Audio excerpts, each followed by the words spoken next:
यहाँ पर ध्यान देना, हमने इससे पहले जो पढ़ा था भूमिका हो गई थी हमारी कंप्लीट। द्विघात समीकरण क्या होते हैं ये सारी बातें समझ चुके थे, इसको कैसे हल किया जाता है और वो भी गुणनखंड विधि द्वारा कैसे हल किया जाता है, और द्विघात समीकरण का पूर्ण वर्ग बनाकर कैसे हल किया जाता है उसका तरीका क्या होता है, और सूत्र विधि द्वारा भी हमने समझा था।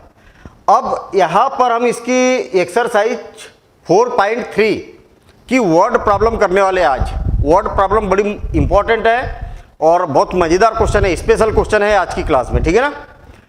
और फिर इसके बाद में एक एक्सरसाइज बचेगी हमारे पास में, मूलों की प्रकृति, जिस पर वस्तुनिष्ठ प्रश्न भी पूछा जाता है, छोटा क्वेश्चन भी पूछा जाता है। मूलों की प्रकृति बड़ा क्वेश्चन पूछा जाता है इनमें से, ठीक है ना।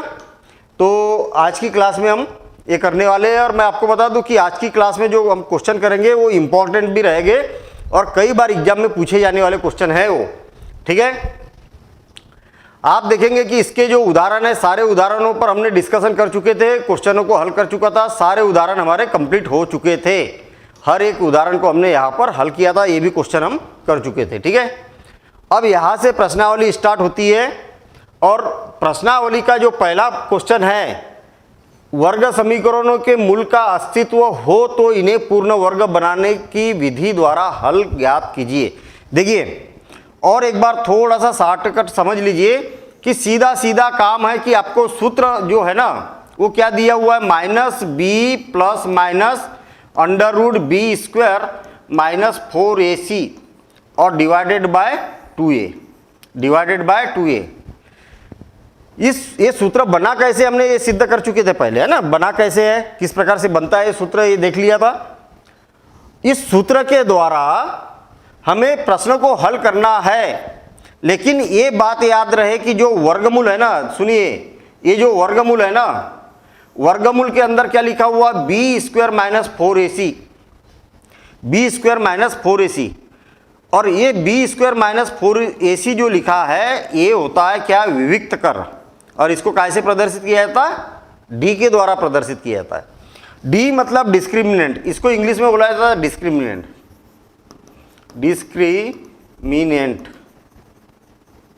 डिस्क्रिमिनेंट, और इसीलिए इसको d के द्वारा प्रदर्शित किया जाता है। d मतलब डिस्क्रिमिनेंट, मतलब विविक्त कर बोलते हैं इसको, विविक्त कर। विविक्त कर मतलब भिन्न करना, अलग अलग करना, विभाजित करना, विभाजित नहीं बोल सकते हम, अलग अलग करना। डिस्क्रिमिनेंट मतलब होता क्या है, डिस्क्रिमिनेंट का मतलब क्या होता है, भेदभाव करना। कहने का मतलब ये जो डी है ना, इसका नाम भेदभाव क्यों है, जो सूत्र है ना, सूत्र के अंदर ये जो वर्गमूल के अंदर जो लिखा हुआ है इसको विविक्त कर यानी कि भेदभाव, इसका जो अर्थ होता है भेदभाव क्यों कर रहे भाई, किसके बीच में भेदभाव कर रहे हैं, ये जो इसका आंसर आएगा ना, मूल आएंगे, मूलों के बीच में भेदभाव करता है कौन, डी। कैसे भेदभाव करता है, अगर d का मान 0 से बड़ा है यानी कि धनात्मक है, कैसा है, धनात्मक। 0 से बड़ा, आपको मालूम है ना कि 0 से बड़ी कौन सी संख्या होती है, 0 से बड़ी धनात्मक संख्या होती है, ठीक है ना। तो अगर d का मान यानी कि b² माइनस 4ac का मान, इतने का मान यानी कि d का मान 0 से बड़ा है, तो मूल कैसे होंगे, तो उस स्थिति में मूल कैसे होंगे, इस स्थिति में जो मूल होंगे, मूल वास्तविक होंगे। लेकिन वास्तविक से काम नहीं चलेगा, वास्तविक तो होंगे लेकिन असमान होंगे। असमान का मतलब बराबर नहीं होंगे, ठीक है। वास्तविक होंगे और बराबर नहीं होंगे, ये पहली स्थिति है। भेदभाव कर दिया ना हमने। अगर ऐसा होगा तो मूल वास्तविक होंगे और असमान होंगे। अब देखिए दूसरी स्थिति, अगर d का मान 0 के बराबर है, अगर d का मान 0 हो जाए तो क्या होते हैं, मूल वास्तविक तो होंगे भैया, वास्तविक तो होंगे, वास्तविक तथा बराबर होगे, बराबर बराबर होगे। आ गई बात समझ में। और यदि मान लिया जाए डी का मान, तीसरा डी का मान अगर शून्य से छोटा हो जाए तो मूल क्या होंगे, वास्तविक नहीं होंगे, वास्तविक नहीं होंगे। अब सोचने वाली बात है कि भाई यहां पर तो ठीक समझ में आ रही बात कि मूल वास्तविक होंगे और असमान होंगे, ठीक है, वास्तविक तो आ गए। यहां पर भी बात समझ में आ गई कि मूल वास्तविक होंगे और बराबर होंगे, चलो ठीक है, बराबर हो सकते। यहां पर बोला कि मूल वास्तविक नहीं होंगे, अगर डी का मान शून्य से छोटा है तो मूल वास्तविक नहीं होंगे। ऐसा क्यों? और जब वास्तविक नहीं होंगे तो हमें फिर कैसे निकालना पड़ेगा इसके मूल? तो केवल आपको इतना लिख के छोड़ देना है, ठीक है ना। वास्तविक नहीं होंगे तो कैसे होंगे, काल्पनिक होंगे। और काल्पनिक होंगे वो आपको बड़ी कक्षाओं में पढ़ना पड़ेगा, ठीक है ना। बड़ा सिंपल सा मामला है, बड़ा सिंपल सा मामला है कि भाई आपको क्या करना है। अगर मान लिया जाए कि हमारे पास में एक से स्क्वायर, एक क्वेश्चन दिया हुआ है, सुनिए, x square minus 3x plus 2 is equal to 0, ऐसा एक क्वेश्चन दिया हुआ है। तो हमें क्या करना है, हमें क्या करना है कि इसके मूल कैसे होंगे भाई। इसको और ज़्यादा डिटेल में अपन अगली क्लास में समझेंगे, अगले एक्सरसाइज के पहले समझेंगे, सुनिए। लेकिन अभी थोड़ा सा शॉर्ट में समझ लो। हमें क्या करना है, इस समीकरण की तुलना A X square plus B X plus C से तुलना करने पर हमें क्या करना है, इसकी तुलना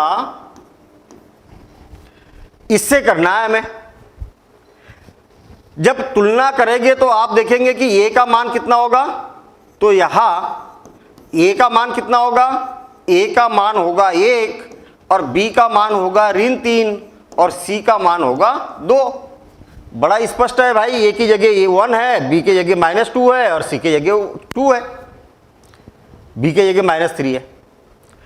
अब अगर हमें मूल किस प्रकार से आएंगे ये चेक करना है, तो कैसे चेक करेंगे, डायरेक्ट डी का मान निकालेंगे। डी बराबर इसे क्या होता है, बी स्क्वायर माइनस 4ac।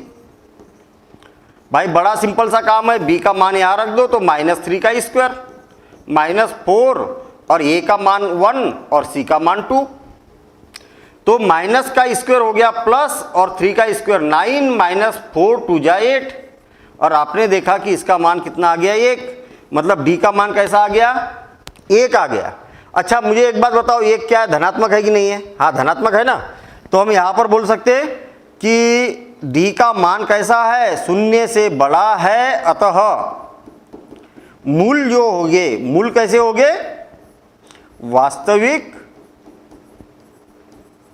वास्तविक होंगे तथा अलग अलग होंगे, यानी कि असमान होंगे, असमान होंगे। बस ऐसा हमें यहां पर लिख देना है और फिर उसके बाद में मूल ज्ञात करना है। कैसे ज्ञात करना है वो हम आगे की क्लास में देखेंगे। सोचने वाली बात है कि ऐसा होता क्यों है, हैं? ऐसा होता क्यों है, सुनिए जरा। कभी वास्तविक और बराबर हो रहे, कभी वास्तविक और असमान हो रहे, कभी काल्पनिक ही हो जा रहे।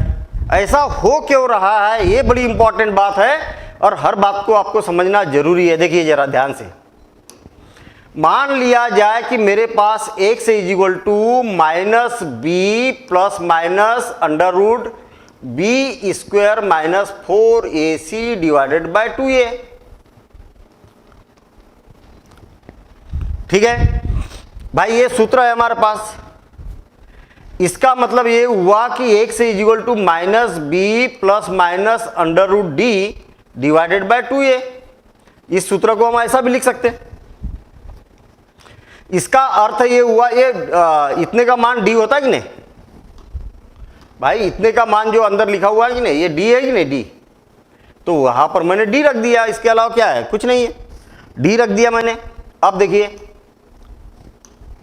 इसका अर्थ ये हुआ कि x is equal to minus B plus वर्गमूल डी बटे 2a और x बराबर से क्या हो जाएगा, ऋण बी ऋण वर्गमूल डी बटे 2a। देखिए क्या हुआ, धन चिन्ह लिया और एक बार ऋण चिन्ह लिया। यहां पर क्या लिया, एक बार धन चिन्ह लिया और एक बार ऋण चिन्ह लिया। जब धन चिन्ह लिया तब ऐसा बन गया, ऋण चिन्ह लिया तब ऐसा बन गया। अब मुझे एक बात बताओ कि d का मान अगर शून्य हो जाए, d का मान शून्य हो जाए तो फिर क्या होगा। देखिए d के जगह शून्य रख के देखो तो x बराबर से क्या हो जाएगा, ऋण b बटे 2a। और यहां पर भी क्या हो जाएगा, d का मान शून्य हो जाएगा तो ऋण b बटे 2a। और मुझे एक बात बताओ, जब d का मान क्या हो, शून्य हो, तो मुझे एक बात बताओ कि दोनों एक जैसे है कि नहीं है, वास्तविक है और दोनों कैसे है, एक जैसे ही है, एक जैसे ही है। तो इस प्रकार से हम यहां पर बोल सकते हैं। अब ध्यान देना इधर, जब d का मान क्या है, शून्य से बड़ा है, तब मूल कैसे हो गए। देखिए धनात्मक चिन्ह लेंगे तो ऋण b धन वर्गमूल d बटे 2 और x बराबर से हो जाएगा ऋण b 2a और ऋण b ऋण वर्गमूल d बटे 2a। भाई जब x d का मान शून्य से बड़ा है यानी कि धनात्मक है, तो एक इसको हल करने पर एक आंसर आएगा, इसको हल करने पर दूसरा आंसर आएगा, क्योंकि यहाँ जोड़ रहे यहाँ घटा रहे, तो दोनों आंसर अलग अलग रहेंगे कि नहीं रहेंगे, रहेंगे ना अलग अलग। तो ये पहली स्थिति हो गई और ये क्या हो गई, दूसरी स्थिति हो गई। और तीसरी स्थिति देखिए, जब d का मान शून्य से छोटा है, यानी कि कैसा है, ऋणात्मक है। यहां पर कैसा है, धनात्मक है, यहां पर है धनात्मक और यहां पर कैसा है, ऋणात्मक। आ गई बात समझ में। ऋणात्मक का मतलब ये हुआ कि x equal to minus B धन ऋण वर्गमूल क्या d बटे 2a। याद रखना कि d का मान शून्य से छोटा है, शून्य से छोटा है मतलब वर्गमूल के अंदर क्या हो जाएगा, ऋणात्मक आ जाएगा कि नहीं आएगा, वर्गमूल के अंदर ऋण संख्या आ जाएगी कि नहीं आएगी, ऋणात्मक संख्या आ जाएगी, नेगेटिव, हाँ आ जाएगी ना। और याद रखना कि किसी भी ऋणात्मक संख्या का वर्गमूल वास्तविक संख्या हो ही नहीं सकती,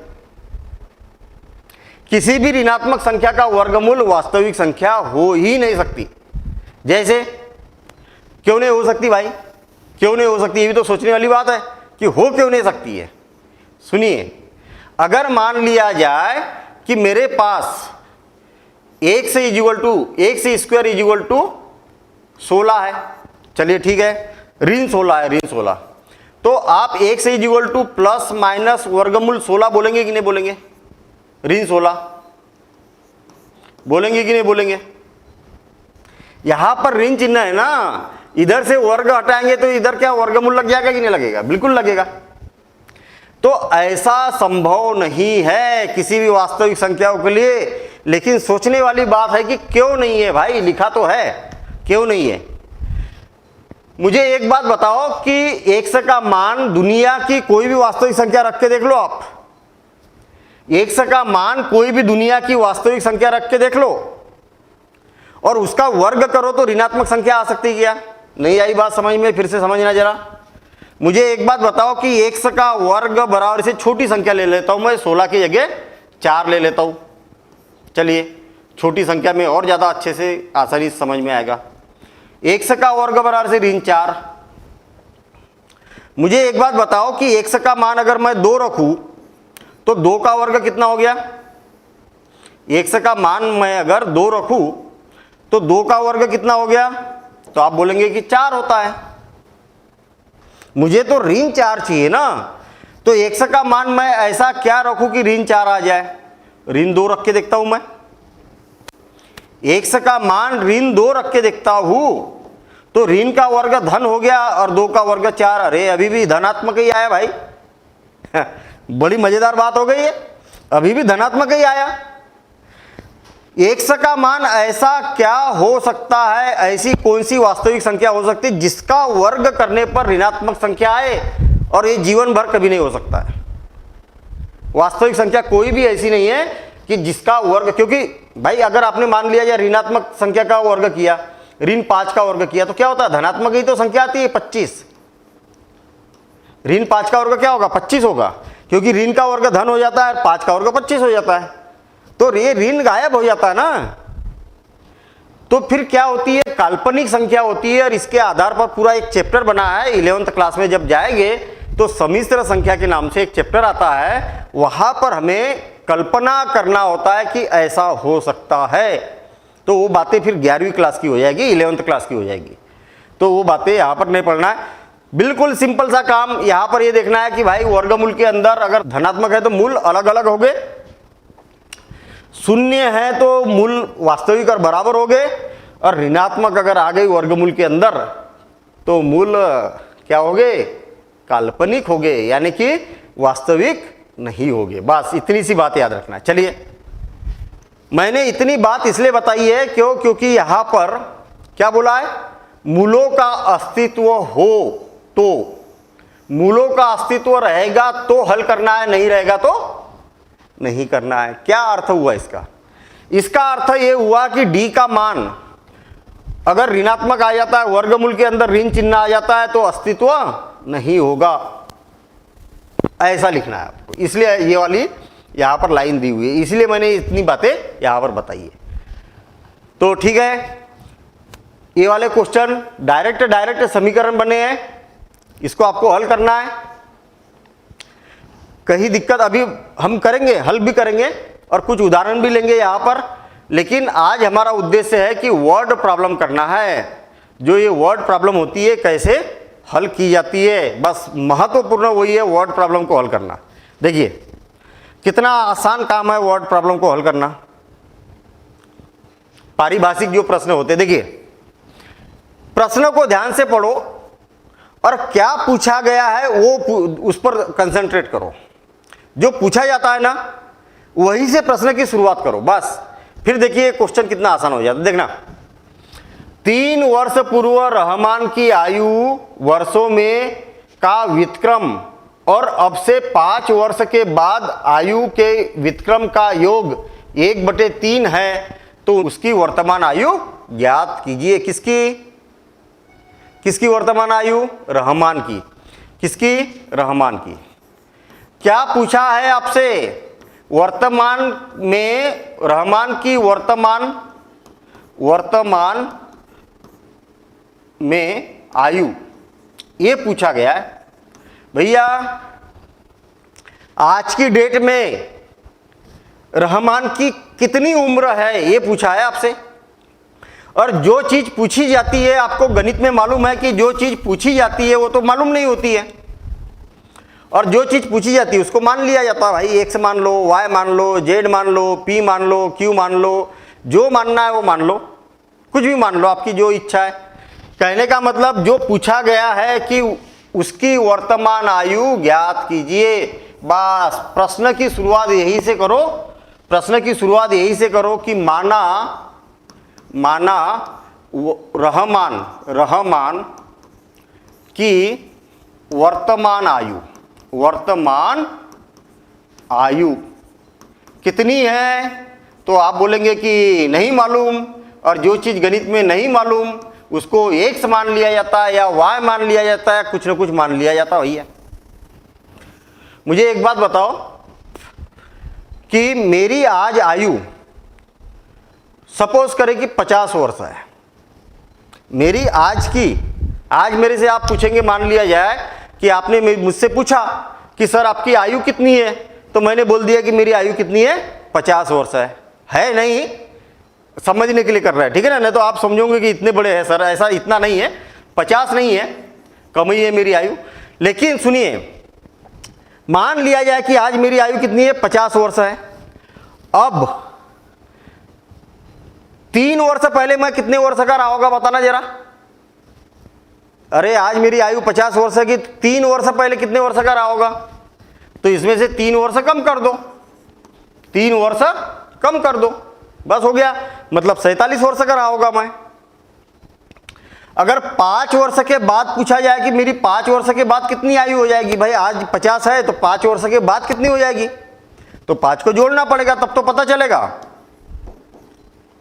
5 वर्ष बाद 55 हो जाएगी, बिल्कुल हो जाएगी 55। तो इसमें रखा क्या है, एक शब्द आया यहां पर व्युत्क्रम। व्युत्क्रम, व्युत्क्रम का अर्थ क्या होता है? व्युत्क्रम का अर्थ होता है कि भाई अगर 5 है तो उसका व्युत्क्रम 1/5। व्युत्क्रम मतलब उल्टा कर दो उसको। भाई 5/1 है ना, तो 5/1 का व्युत्क्रम उल्टा कर दो, नीचे वाला भाग ऊपर, ऊपर वाला भाग नीचे, व्युत्क्रम कर दो, उल्टा कर दो। आई ना बात समझ में? अगर मान लिया जाए ऋण 7 है, ऋण 7 का व्युत्क्रम कितना होगा? तो भाई इसके नीचे क्या है, कुछ नहीं है, मतलब 1 है, पलटा दो, उल्टा कर दो, तो 1/7 हो जाएगा। तो व्युत्क्रम में क्या रखा है, उल्टा ही तो करना है आपको। क्लियर हो गई बात? अब देखिए कितने आसानी से क्वेश्चन बनेगा। 3 वर्ष पूर्व मतलब पहले रहमान की आयु का व्युत्क्रम और अब से 5 वर्ष के बाद आयु का व्युत्क्रम का योग 1/3 है। देखिए 3 वर्ष पूर्व, कितने? 3 वर्ष पूर्व रहमान की आयु कितनी होगी? 1 से ऋण 3 वर्ष होगी कि नहीं होगी? हाँ होगी ना, क्यों नहीं होगी? 3 वर्ष पहले 3 घटा दो, इसमें से आज वर्तमान में 100 है तो 3 घटा दो, और 5 वर्ष के पश्चात बोला है, 5 वर्ष के पश्चात रहमान की आयु कितनी होगी भाई? आज की डेट में 100 है तो 100-5 वर्ष हो जाएगी। कितना आसान काम है कि नहीं आसान?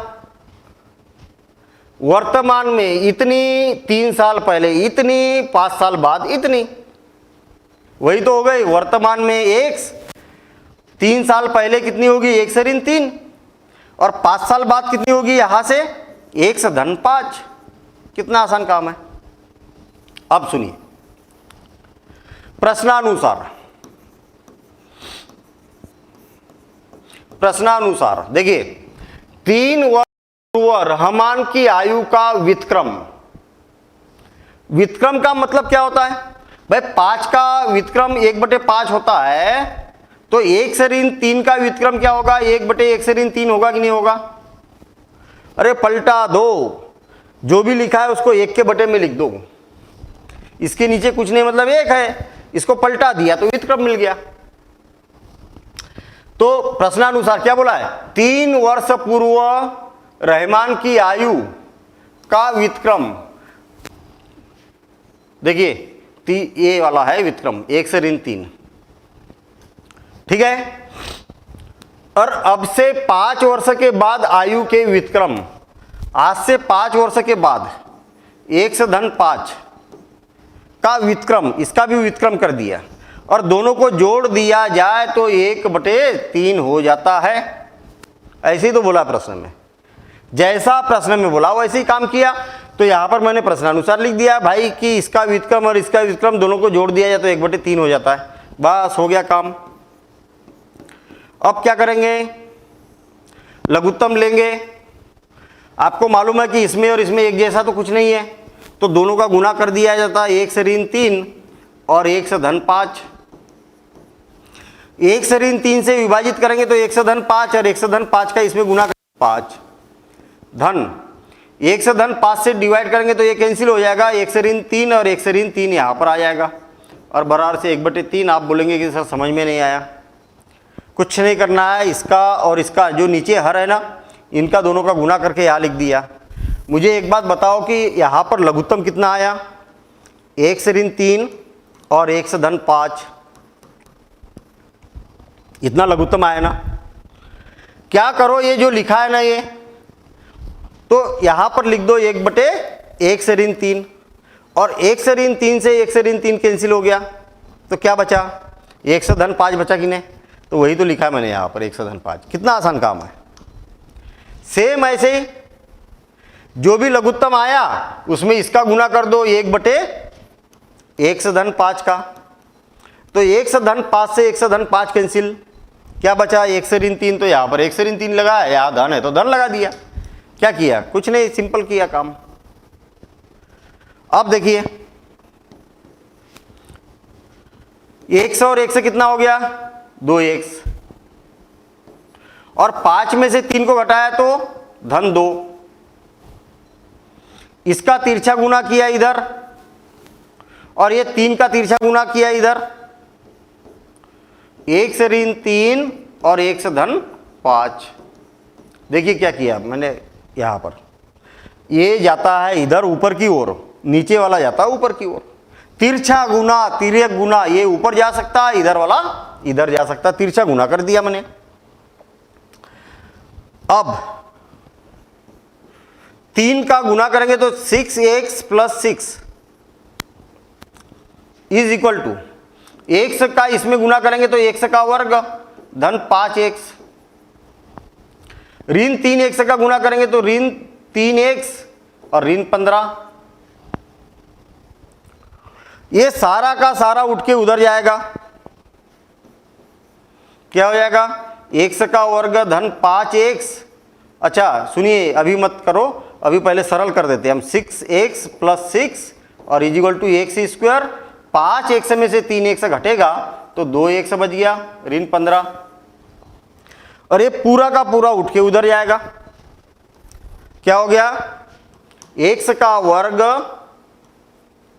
धन 2x ऋण 15, 6x और 6 इस साइड जाएगा तो क्या हो जाएगा, ऋण 6x ऋण 6 और बराबर से 0।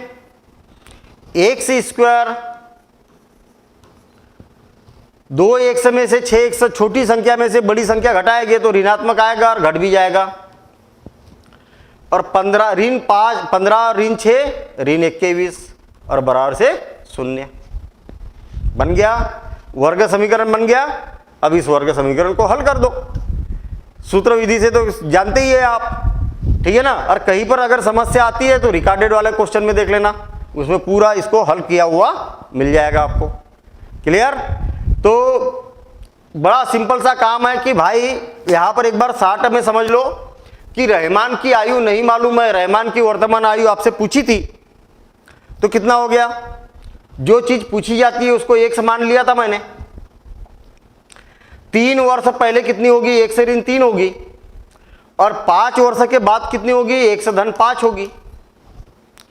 फिर आपको बोला है कि इसका व्युत्क्रम कितना होगा, 1/1 से ऋण 3, और इसका व्युत्क्रम 1/1 से धन 5, ऐसा बोला है ना प्रश्न में। तो दोनों के व्युत्क्रम को अगर जोड़ दिया जाए, यानी कि योग कर दिया जाए, यानी कि योगफल कर दिया जाए तो 1/3 आता है। मतलब इसको और इसको जोड़ दोगे तो 1/3 आता है। और फिर हमने हल करना चालू कर दिया तो एक समीकरण बन गया, और आप इस समीकरण को चाहे जिस भी विधि से करना है उस विधि से हल कर सकते हैं। समझ में आ गई क्या बात, आगे बढ़े। बड़ा सिंपल सा क्वेश्चन है, 5th क्वेश्चन। एक क्लास टेस्ट में शेफाली की गणित और अंग्रेजी में प्राप्त किए गए अंकों का योग 30 है। भैया गणित यानी कि मैथ्स, अंग्रेजी यानी कि इंग्लिश, क्लियर है ना। 2 परीक्षाओं का टेस्ट हुआ और दोनों के जो शेफाली को अंक मिले वो कितने मिले, 30 अंक मिले। मुझे एक बात बताओ कि आप बता सकते हो क्या कि मैथ्स में उसको कितने मिले और इंग्लिश में कितने मिले? नहीं बता सकते। बता सकते क्या? अरे भाई हो सकता है कि इसमें 10 नंबर मिले होंगे, इसमें 20 मिले होंगे, दोनों को जोड़ेंगे तो कितना होगा, 30 होगा। हो सकता है कि इसमें 5 नंबर मिले होंगे, इसमें 25 मिले होंगे, दोनों को जोड़ेंगे तो भी 30 होगा। हो सकता है कि इसमें 1 नंबर मिला होगा, इसमें 29 नंबर मिले होंगे, दोनों को जोड़ेंगे तो 30 होगा। फिक्स नहीं बता सकते कि गणित में कितने नंबर मिले। हाँ, अगर उसके गणित में अंक मालूम है, गणित में अंक मालूम है, मान लिया जाए कि उसको गणित में कितने अंक मिले, 1 अंक मिले, कुछ ना कुछ तो मिलेगा, तो उसको 1 मान लिया हमने, ठीक है। गणित में कितने अंक मिले, 1 धन इंग्लिश के अंक बराबरी से कितना हो गया, 30। ये 1 से उधर जाएगा तो इंग्लिश में कितने अंक मिले, 30 ऋण 1। कितना बढ़िया काम हो गया। अगर मान लिया जाए अगर मान लिया जाए कि हम यहाँ पर गणित के अंक को मान लिया जाए 100 है, तो अंग्रेजी के अंक आपको ऑटोमेटिक पता चल जाएंगे। चलेंगे कि नहीं? चलेंगे ना। चलिए, उनके द्वारा दोनों विषय में प्राप्त किए गए अंक ज्ञात कीजिए। उसको अंग्रेजी में और गणित में कितने अंक मिले। मैंने आपको बताया कि भाई अगर आपको जो चीज नहीं मालूम है उसको मान लो, तो मान लेते ना हम, माना सैफाली को गणित में कितने अंक प्राप्त हुए? प्राप्त अंक कितने हैं भाई? 100 है, 100 मिले हैं। और आपको मालूम है कि भाई दोनों का योगफल कितना है? दोनों का योगफल कितना? 100 धन अंग्रेजी बराबर से कितना हो गया? 30। तो अंग्रेजी में कितने मिले?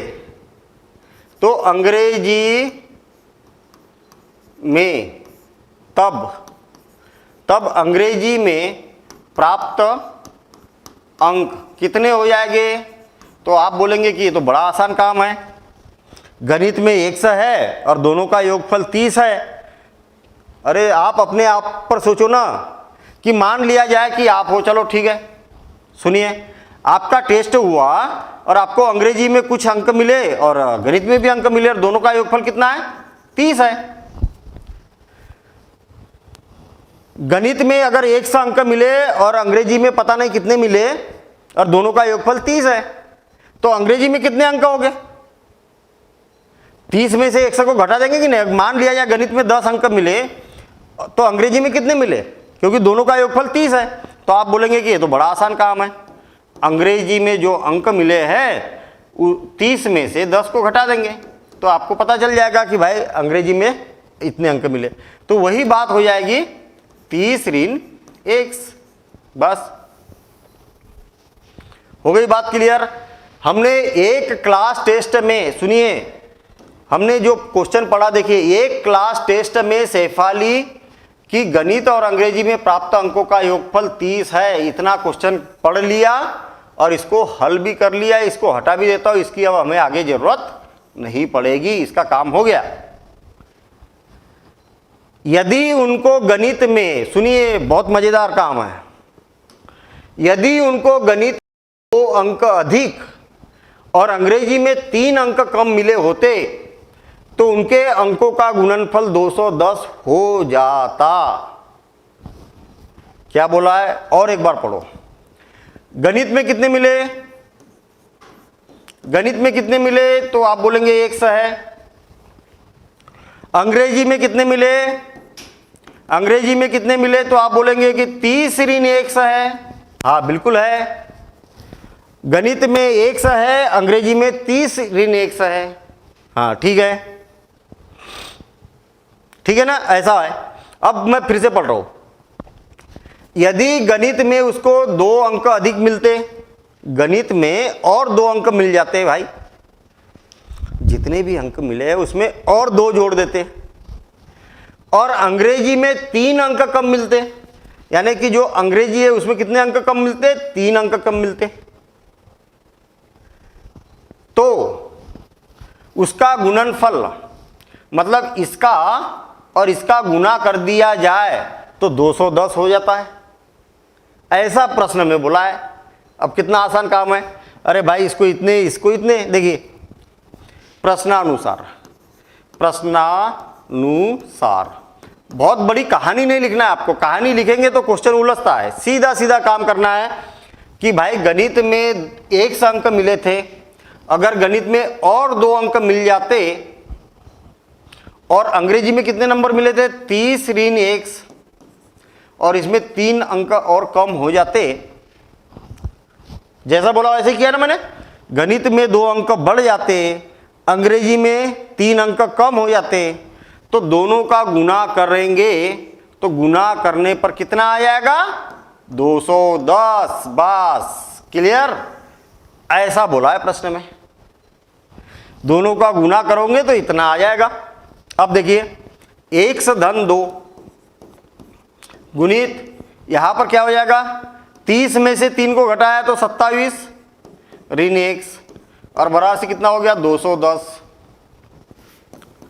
आ गई बात समझ में। अब देखिए x का गुना करेंगे तो कितना हो जाएगा 27x, x का गुना करेंगे तो ऋण x का वर्ग, 2 का गुना करेंगे 27 में तो 27 दूनी 54 यानी कि 2 27 54 और इसका इसमें गुना करेंगे तो -2x और बराबर से 210। क्या किया, x का गुना इसमें भी किया इसमें भी किया, फिर 2 का गुना इसमें भी किया इसमें भी किया। अब देखिए सारा का अभी पहले हल कर लेते। 27x में से 2x को घटाएंगे तो कितना हो जाएगा 25x ऋण x का वर्ग और धन 54 बराबर से 210। आ गई बात समझ में। ये भी x है और ये भी x है तो 27x में से 2x को घटाया तो 25x आ गया। अब देखिए ये सारा का सारा जाएगा उधर तो x स्क्वायर उधर जाएगा तो क्या हो जाएगा, ऋणात्मक है तो उधर जाके धनात्मक हो जाएगा x का स्क्वायर, ये धनात्मक है तो उधर जाके ऋणात्मक हो जाएगा ऋण 25x धन 210 पहले से ही उधर लिखा हुआ है और ये 54 भी उधर जाएगा तो क्या हो जाएगा ऋण 54 और बराबर से 0। कहने का मतलब वास्तव में देखा जाए तो 0 आएगा इधर बराबर से 0। देखिए फिर से और एक बार, ये उधर गया तो ऋण है तो धन हो गया, 25 उधर गया तो ऋण 25 हो गया 25x और 54 उधर गया तो 210 ऋण 54 हो गया और इधर क्या बचा, तो कुछ नहीं बचा, तो क्या बचा 0 बचा। आप पलटा के भी लिख सकते हैं इसको बराबर से 0। तो ये हो जाएगा x स्क्वायर ऋण 25x, 210 में से 54 को घटाएंगे तो भाई 10 में से 4 को घटाया तो 6 बच गया, 6 और 6 और 5 11, 1 बच गया तो ये 1 हो गया और बराबर से 0।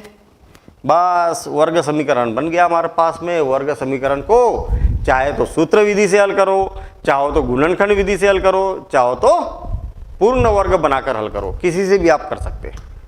ठीक है, तो इसको क्या करना है, नोट कर लेना है आपको और हल करके देखना है। और प्रॉब्लम अगर आती है तो फिर मैं हूं, टेंशन नहीं लेना है। ठीक है, आपको पूछना है फिर उसको कि हमें ये वाला क्वेश्चन का समीकरण हल करते नहीं आया तो बताऊंगा फिर मैं। ठीक है ना। चलिए अगले क्वेश्चन की ओर बढ़ते हम। ये हमने हल करना सीख लिया है, तीनों विधियों से कैसे हल किया जाता है। बड़ा आसान काम है, आपको थोड़ी सी प्रैक्टिस करना है। आप जितनी प्रैक्टिस करेंगे उतना पक्का काम होने वाला है, बस ये बात याद रखो।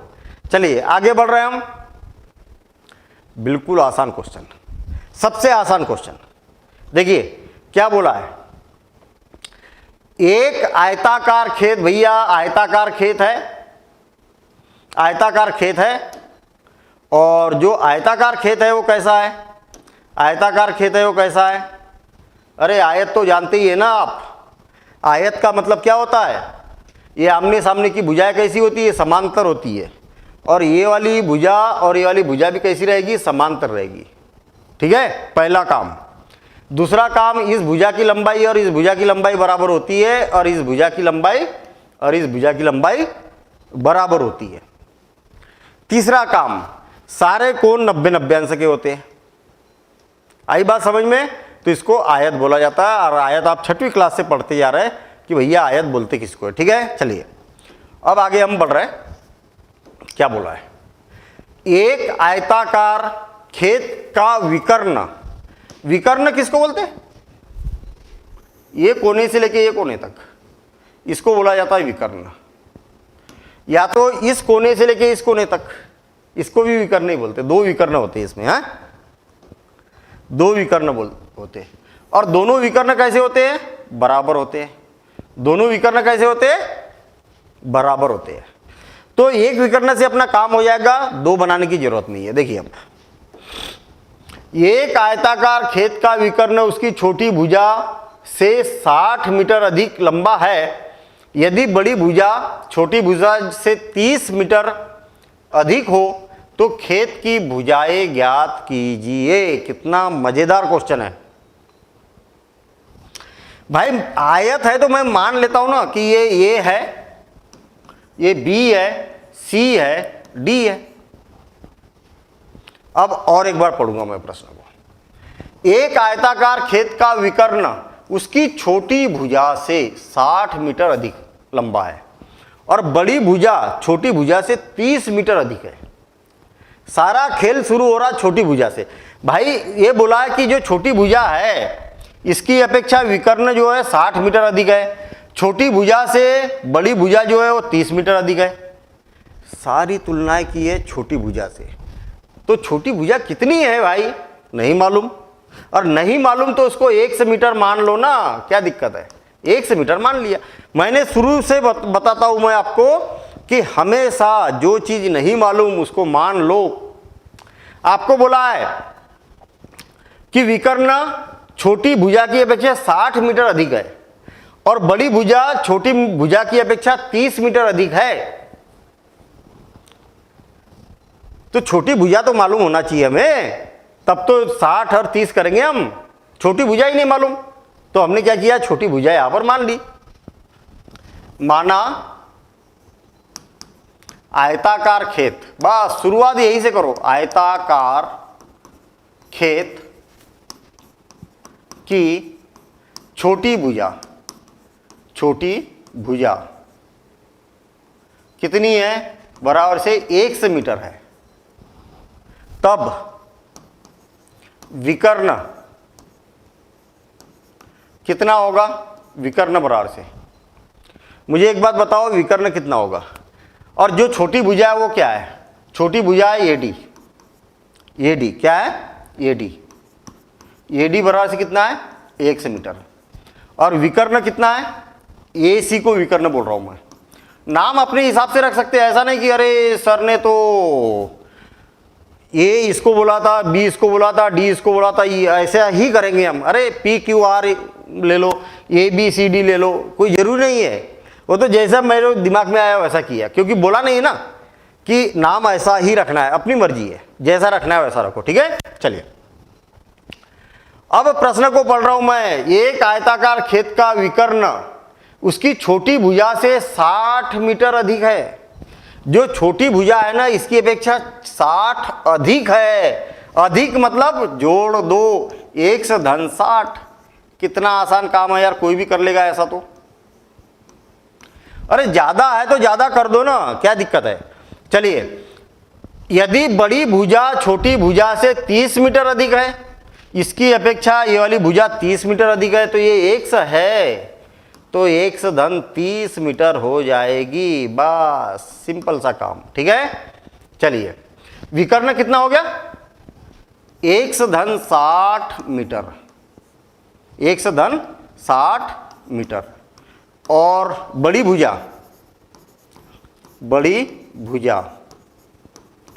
कौन सी है, बड़ी भुजा सी डी, बराबर से कितना है, 1 धन 30 मीटर होगी। आ गई बात समझ में, बता दिया हमने। अब देखिए मजेदार काम, अब देखिए मजेदार काम। मुझे एक बात बताओ, अब हमें समझ में नहीं आ रहा कि आगे क्या करें, आगे क्या करें। अब प्रश्न में समझ में नहीं आ रहा, और प्रश्न में भी ऐसा दिया नहीं कि अब आगे बढ़े कैसा। याद रखने वाली बात बता रहा हूं मैं। जब क्या हो, आपके पास समकोण त्रिभुज बने। क्या बने, समकोण त्रिभुज। ये समकोण त्रिभुज बना कि नहीं, एक कोण 90 अंश का है कि नहीं। तो ये लंब है, ये आधार है, और ये क्या है, कर्ण है, आपको मालूम है। अगर इसमें से 2 भुजाओं के मान दिए और तीसरी भुजा का मान नहीं दिया है, कोई भी हो सकता कि ये दोनों का मान दिया, ये नहीं दिया, हो सकता कि इनका दोनों का मान दिया, ये नहीं दिया, हो सकता कि इनका दोनों का मान दिया, ये नहीं दिया। कोई भी 2 भुजा दी हो, मान दिए हो, और तीसरा मान हमें नहीं मालूम, तो हमेशा पाइथागोरस प्रमेय लगाया जाता है। ये बात दिमाग में रख लो, चाहे कोई भी चैप्टर हो, चाहे कहीं पर भी हो, अगर दो भुजाएं दी हो, तीसरी भुजा का मान ज्ञात करना है तो पाइथागोरस प्रमेय ही लगेगा। ठीक है, पाइथागोरस प्रमेय से इसका मान निकालना बड़ा आसान हो जाता है तीसरी भुजा का। अब आप बोलेंगे कि सर यहाँ तो तीन तीन भुजा, सारी भुजाएं दी है कि नहीं सारी भुजाएं? भाई दो भुजा दी है और तीसरी भुजा ज्ञात करना है, ऐसा तो नहीं है ना? नहीं, ऐसा नहीं है, तीनों भुजा दी है, लेकिन अस्पष्ट रूप से दी है। आपको मालूम है क्या कि ये x का मान कितना है? नहीं मालूम। यहाँ x का मान मालूम है क्या? नहीं मालूम। यहाँ x का मान मालूम है क्या? नहीं मालूम। तो ये अस्पष्ट रूप से दी है, तब भी पाइथागोरस प्रमेय ही लगाना है। अब बात समझ में आई? पाइथागोरस प्रमेय कब लगाना है? जब समकोण त्रिभुज रहे और भुजाएं स्पष्ट रूप से न दी जाए, या तो दो भुजा दी है और तीसरी भुजा ज्ञात करना है, तो हमेशा हमेशा पाइथागोरस प्रमेय लगाना है। ये बात दिमाग में रख लो और सुनिए, समकोण त्रिभुज में ही लगता है हमेशा पाइथागोरस प्रमेय। समकोण त्रिभुज कौन सा? ADC में, हर किसी त्रिभुज में मत लगा देना, समकोण त्रिभुज में ही लगता है भैया पाइथागोरस प्रमेय। ठीक है, चलिए पाइथागोरस प्रमेय से, पाइथागोरस प्रमेय से बस ये प्रमेय हम अप्लाई करेंगे यहां पर। और ये होता है कर्ण का वर्ग। सुनिए सुनिए सुनिए, आधार का वर्ग और लंब का वर्ग, कुछ भी लिख दो आप, लंब का वर्ग धन आधार का वर्ग बराबरी से होता है कर्ण का वर्ग। इसको अलग अलग तरीके से हम बोल सकते हैं। किसी समकोण त्रिभुज में सबसे बड़ी भुजा का वर्ग, सबसे बड़ी भुजा कौन सी होती है? कर्ण। किसी समकोण त्रिभुज में सबसे बड़ी भुजा का वर्ग अन्य दो भुजाओं के वर्गों के योगफल के बराबर होता है। ऐसा भी बोल सकते पाइथागोरस प्रमेय को। या तो बोल सकते कर्ण का वर्ग बराबर से लंब का वर्ग धन आधार का वर्ग। या तो हम ऐसा भी बोल सकते हैं कि समकोण त्रिभुज में सबसे बड़ी भुजा का वर्ग अन्य दो भुजाओं के वर्गों के योगफल के बराबर होता है। कई तरीके से, अलग अलग तरीके से बोल सकते हैं हम। ठीक है ना? तो अर्थ ये कि कर्ण का वर्ग बराबर से आधार का वर्ग धन लंब का वर्ग। अब देखिए लंब कितना है? x धन x धन 30, आधार कितना है? x धन 30 का वर्ग बराबर से कर्ण का वर्ग क्या है? x धन 60 का वर्ग। तो ये हो जाएगा x का वर्ग धन, आपको एक सूत्र मालूम है a प्लस बी का होल स्क्वायर, तो a square plus 2ab plus B square. Clear? a plus B whole square तो a स्क्वायर प्लस 2ab देखिए इसका वर्ग कर दो और इनको सबको लिख दो 2ab और इसका भी वर्ग कर दो धन 30 का वर्ग बराबर से। यहां पर भी वही सूत्र लगेगा, a का वर्ग धन 2ab धन b का वर्ग। ठीक है? अब देखिए x का वर्ग और x का वर्ग कितना हो गया? 2x का वर्ग धन 30 दूनी 60 धन 30 का वर्ग 900 हो जाएगा। 3 का वर्ग 9 और 1 शून्य है तो 2 शून्य लग जाएंगे। x का स्क्वायर प्लस 60 दूनी 120, 6 6 36 और डबल 0। आ गई बात समझ में? ये सारा का सारा उठ के इधर आएगा, 2x का वर्ग धन 60x धन 900। ये पूरा जब इधर आएगा तो ऋण हो जाएगा, इधर धनात्मक है तो इधर जाके ऋण हो जाएगा। ऋण 120x और ऋण 3600 बराबर से 0। अब देखना 2x के वर्ग में से एक x का वर्ग घटाया तो कितना हो जाएगा? x का वर्ग धन 60x में से 120x घटाएंगे तो छोटी संख्या में से बड़ी संख्या घटाएंगे तो चिन्ह ऋणात्मक आएगा और घट भी जाएगा। 120 का और 60 का अंतर कितना है? 60, और छोटी संख्या में से बड़ी संख्या घटा रहे तो चिन्ह ऋण का आएगा। 900 में से 3600 घटाएंगे तो 2700, कितना हो जाएगा, ऋण 2700। छोटी संख्या में से बड़ी संख्या घटाएंगे तो ऋण चिन्ह आएगा। बस हो गया काम।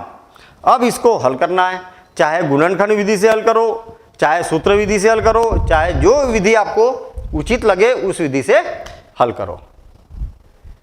क्लियर हो गई बात? ठीक है, तो हल करके देखना। किसी भी प्रश्न में अगर दिक्कत है तो आप मुझे यहां पर बताना, ठीक है ना। अगली क्लास में बताना, अपन उसको हल करके दिखाएंगे भाई कैसे हल किया जाता है। तीनों विधि से आना चाहिए आपको हल करते, तीनों विधि से, सूत्र विधि हो चाहे गुणनखंड विधि हो। एक प्रश्न को 2-2 3-3 विधि से हल करके देखो आप, और उत्तर एक जैसे आ रहे कि नहीं आ रहे देखिए। प्रैक्टिस बहुत मस्ट है, जितनी प्रैक्टिस करेंगे उतना बढ़िया काम होने वाला है। ठीक है, तो अपन बाकी के क्वेश्चन जो है, आगे भी क्वेश्चन बहुत मजेदार क्वेश्चन है। देखिए ये वाला क्वेश्चन, और रेलगाड़ी वाला क्वेश्चन है एक, और ये तो बहुत ही मजेदार क्वेश्चन है भैया, और ये बड़े ज्यादा अंक के लिए एग्जाम में पूछा जाता है। एग्जाम में कई बार आ चुका है और ये ज्यादा नंबर के लिए पूछा जाता है क्वेश्चन। ठीक है, तो ये वाला क्वेश्चन बहुत ही एक विशेष क्वेश्चन है, और ये भी कुछ रेलगाड़ी टाइप का ही क्वेश्चन है, और ये भी स्पेशल क्वेश्चन है, 2 वर्गों के क्षेत्रफलों का योगफल। तो ये क्वेश्चन करेंगे हम अगली क्लास में, ठीक है ना।